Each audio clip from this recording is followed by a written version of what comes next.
Thank you so much for coming. You guys are all busy people, and thank you for the opportunity. The Hawaiian Islands occur in one of the most isolated places on the planet. And in kind of a strange coincidence, they're also some of the tallest volcanoes in the Pacific. And they've been here since great antiquity, about 80 million years. So when the first Hawaiian Islands came up, dinosaurs were roaming the continents. So it's perfect storm is often overrated as an analogy, but it is a perfect storm of conditions. I usually say on a planet the size of Earth, there's only a place for one Hawaii. In pre-contact Maui, forests covered the place. You could have walked all around Maui and never come out into the sun. Where we're here now, forests covered this place. People in the upper, you're probably in the canopy of the upper forest here.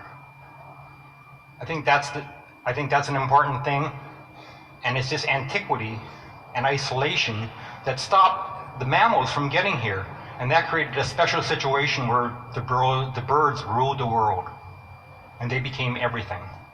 They became the grazers. They were the buffaloes. These are actually Julian Sprang's work from the Smithsonian, but showing herds of ducks, like bison, roaming our little forest here. The last living representative is the nene, which most people know about. But they also had the predators too. There were eagles, hawks, owls, all manners of birds. The honey creepers are an amazing group of songbirds.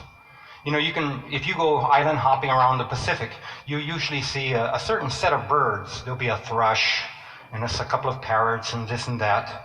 But only in Hawaii are you going to see this giant assemblage of small little honey creepers. It's because of the isolation. The isolation has created this opportunity. It's a crucible here. And this is world renowned for what they're calling adaptive radiation in this group. This is the a'kohe, a bird that was actually probably once all the way to the shores and is now restricted to the upper forests of Maui. This is the Maui that none of us know, at least in potential vegetation. So the upper part has all these green of the rainforest, but the lower part has all these bands of forest that cover Maui. In the next slide, non-native vegetation will be shown in red, and that's in our current day. That's the probably antipodal side of having such a high biological and isolation away, and such a splendid isolation that things were created here that occurred nowhere else, is that when the things got here, the grazers, the predators, they started to revert the thing, and there was a great falling that happened here on Maui. And that's been evident in our watersheds. These next pictures are pictures of southern Haleakala watersheds. This is actually the new national park at Nu'u. One of my kumus, Wayne Gagne, called this Hawaii's tragic dismemberment.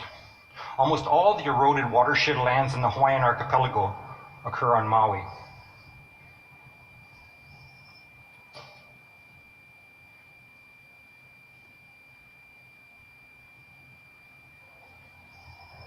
And koa trees about to tumble into the sea. Kind of a sad picture here, but I'll give it a little story.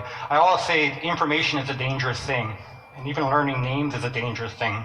It was the beginning of my voyage, just learning the names of things. This is the po'ouli, a group of birds that was discovered in the 80s by university students. And as soon as they were discovered, they were on the edge of extinction. And just within this last year or so, the last male bird died. This is this mounted skeleton, or mounted piece from the Smithsonian.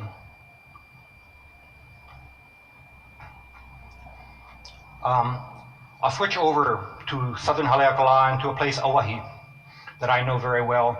And I know it a lot because the picture isn't really well set here, but there's a young man here, there's two people here. There's a Hawaiian man at the base of this picture, and then there's Joseph Rock. Joseph Rock was from Austria. He was a botanist, and he was probably the first one to say, wow, look at what has happened here in Hawaii. And the Hawaiian man here is William Kaio Kamalie, and one of the first Hawaiian botanists. William and Joseph had a profound relationship And William taught Joseph many of the trees. And it was through Joseph Rock's books that we know about Oahe. In searching through the Hawaiian Islands, Joseph Rock said he only saw 2 forests that were as rich as Oahe. And one on the Big Island, Pu'uwa'awa'a. He went off and he did his explorations in China for many years. Oh, a little bit more about the ethnobotany of Oahe. Just that my former kumu, Isabella Abbott, called it the Wahipana, sacred places. Almost all the trees here are known for something: medicine, tool making, canoe building, house building, kapa. Everything has a use. This is the forest that Joseph Rock returned back to when he returned. He went to China for 30 years, returned back in the 50s, and when he said to have saw this forest, he said to have fallen to his knees and wept at the condition of it. When I first did surveys here with colleagues, we called this a museum forest, coining the term for a museum because just like a museum, there were so many things that were found nowhere else, but nothing really was alive. None of the trees had really reproduced in over 100 years.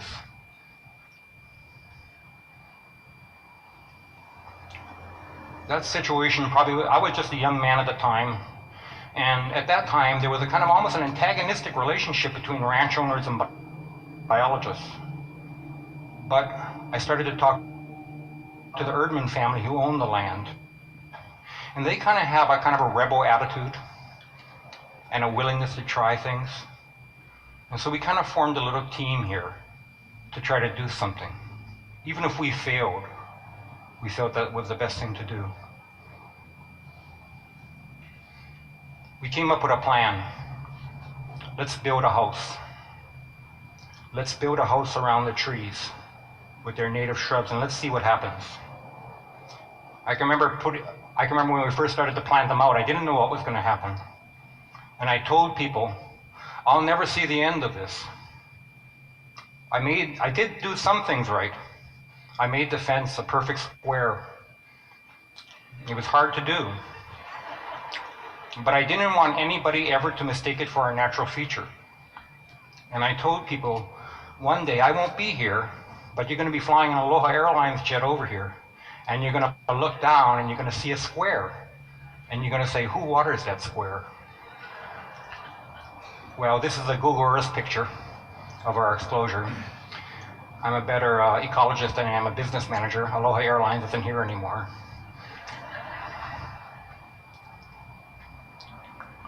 But I'm pretty proud of our work. And I'm also proud I made it a square. Let me show you a few pictures of this.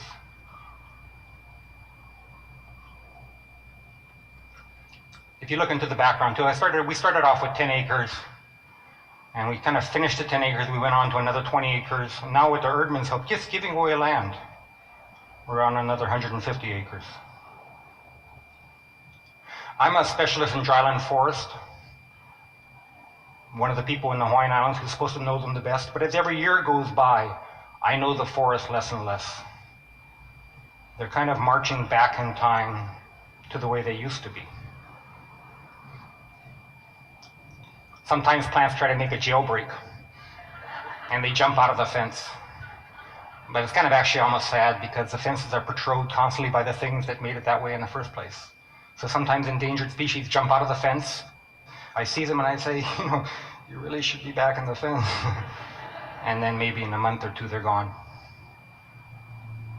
A little boring graph, but this shows some 86. When we started off, we had about 87% non-natives, and that really declined. And now we're down at about non-natives go to about 7%, and they're probably not going to go anywhere after that. Non-natives, plants from out of here are just a part of life now. But the good thing for me is that we're heading to our new place where natives are coming back and leaf litter is coming back. Signs of a healthy ecosystem. The Hawaiian word is uluwehi. And then when the seeds start to produce, now this is the shocking thing for me. Now I think a lot of people were surprised that the plants grew. And I had, of course, my doubts too, and hopes. But there was something really neat that happened after that. I say the trees forgave us.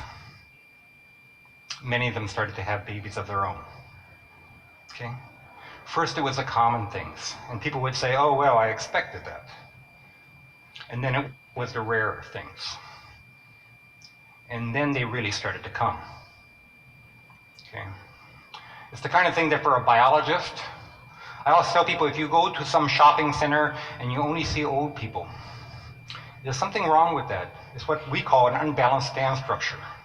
A population is supposed to have babies and young people and older people, and that's a healthy population. So we have gone from a museum forest to kind of a CPR effort, a kind of a brave effort, and it's working. These are jalapepe. I know they look like just little green sprouts, but to me, they give me joy. Because in our little 10 acres, there's now more baby jalapepe than there probably are in the rest of Maui, probably in the rest of Hawaii. Yeah, it is something.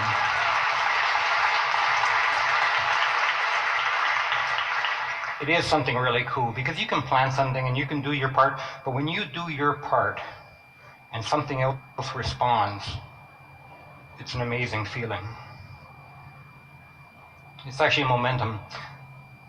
Now the sandalwoods have started to come. People often talk about the sandalwood forests, and they're almost impossible to grow. Okay, many of the plants here don't do well in nurseries.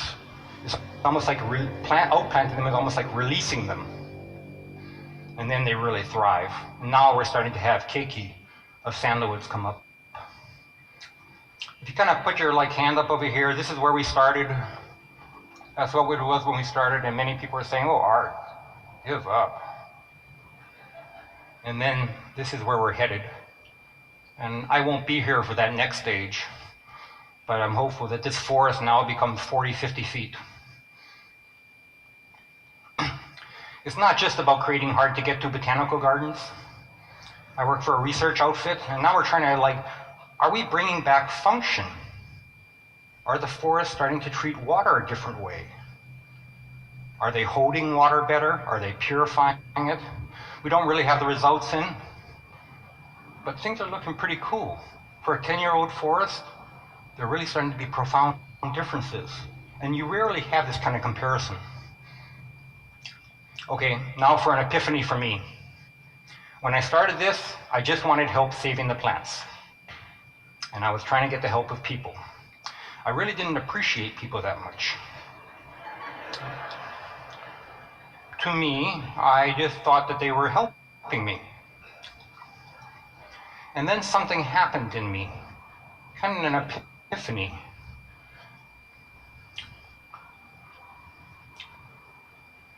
I'm going to play a little video here from Jonathan and Kaliko Spencer about a trip up at Hawaii. This is our typical planting trip.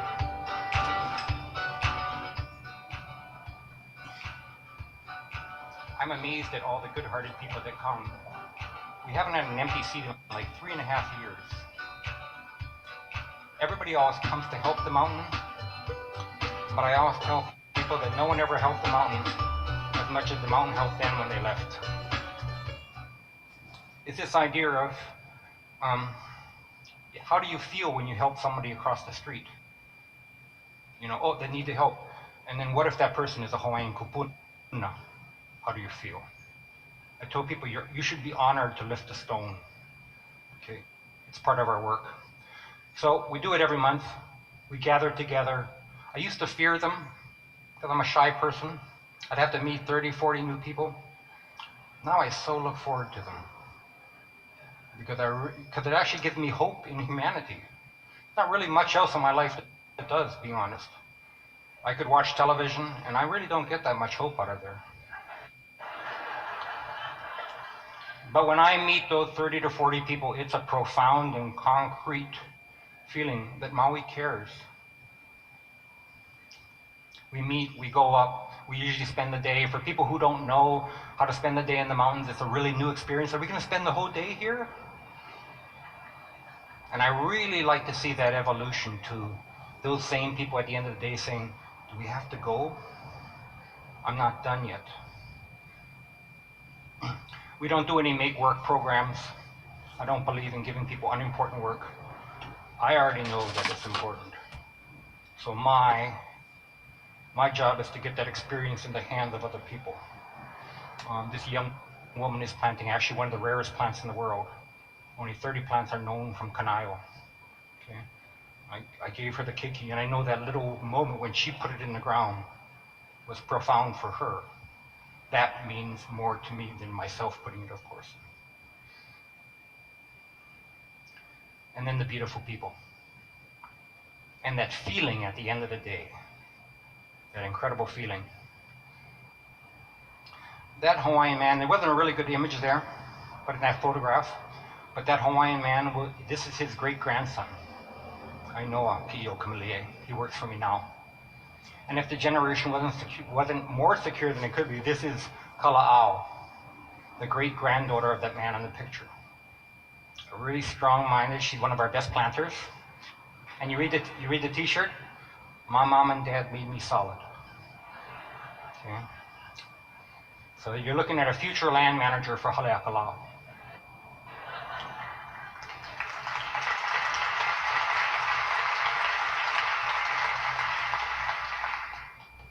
Okay, I'll talk about something that at first was sad, an alani. This was always a symbol of sadness for me in extinction, but it became a symbol of hope. Oh, this individual, excuse me, this is the last individual in the world. The species was thought to be extinct, and I found one more plant. And at one point, I was the only one who knew where it was. And then I passed on that information to people, and I told them, you know what? I may not be. You hear how they did us in Hawaii? And every one of these is medicinal. Used all over the world as medicinal. Some cannot find anywhere but here. One left. Thought to have been extinct. This man and his mission to change the forest, to bring back the forest. Why? Why? Hawaii is the wettest place in the world. But what is it today? It is not the wettest place in the world. It has lost that title. Why? Because of the disappearance of the rainforest.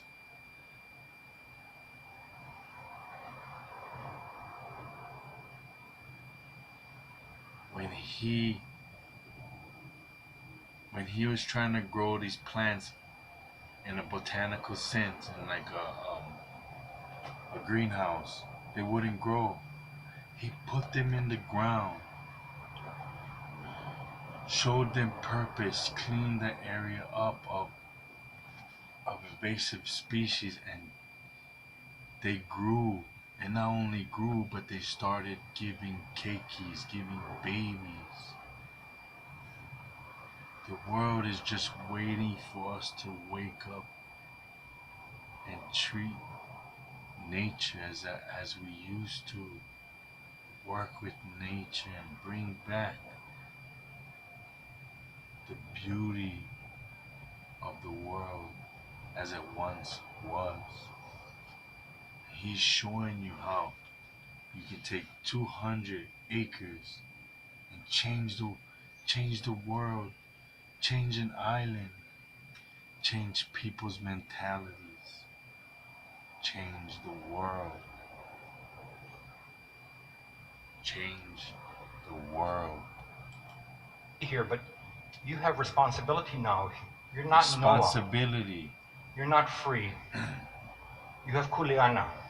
You know where this plant is. You have kuleana. It's now your responsibility. It's our responsibility. Being wrong again, I didn't think we would get to the point. Kale Suha helped us with protocol in planting out keiki. We always try to incorporate, of course, protocol into everything we do. And that wonderful moment after protocol and all that good feeling when the hands rush around, no one says anything. This is that seedling 3.5 years later. And the picture says a lot because it's probably my epiphany. Is in 10 years ago, I would have said, look at that plant. And now I say, look at that man who cares for the plant. Keahi Bustamante, wonderful young Hawaiian man.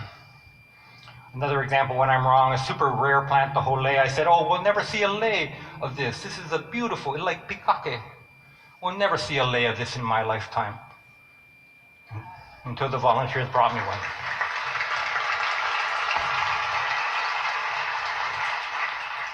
Look at this.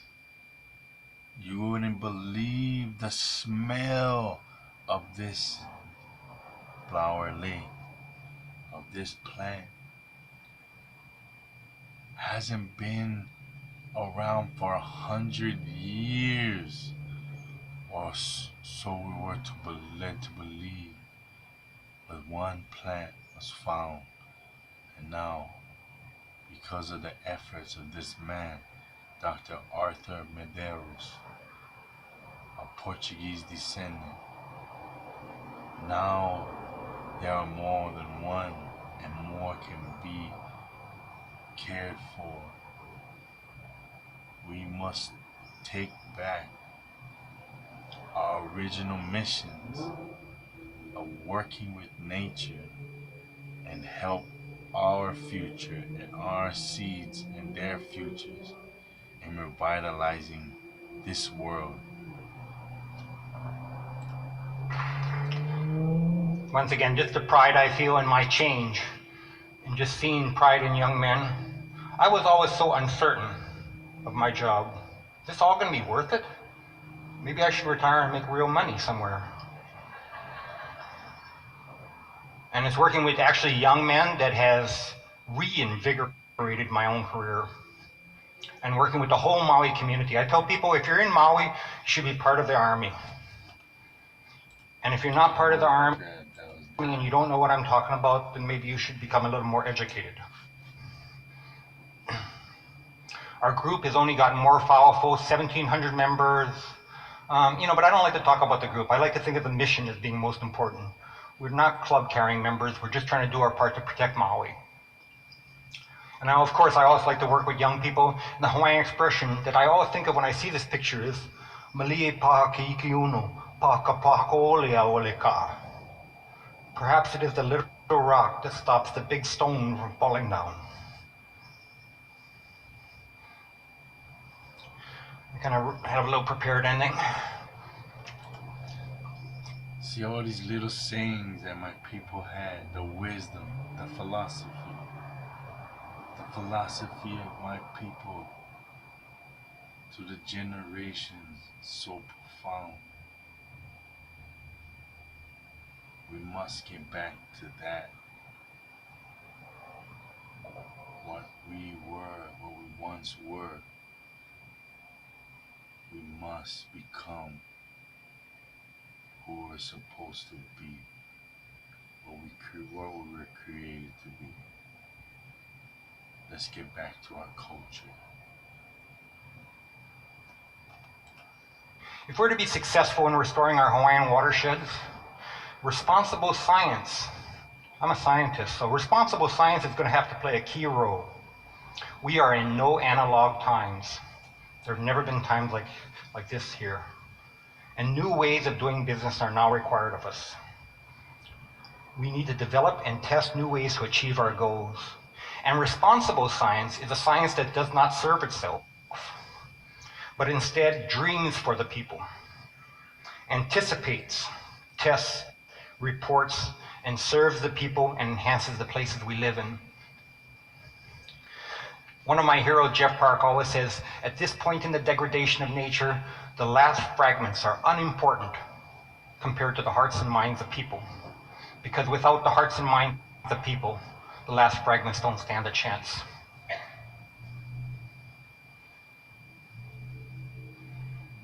So we try to unite culture, community, hope, and a desire to restore our Hawaiian watersheds. Hawaiian watershed forests like Hawaii, they're literally the last stand for Hawaii's, what one scientist called the marvels of evolution. And to me, at a time when Hawaiian culture is being renaissanced, it's also the last stand for the kino lau, the manifestations of our cultural icons. And it's also the source of our drinking water.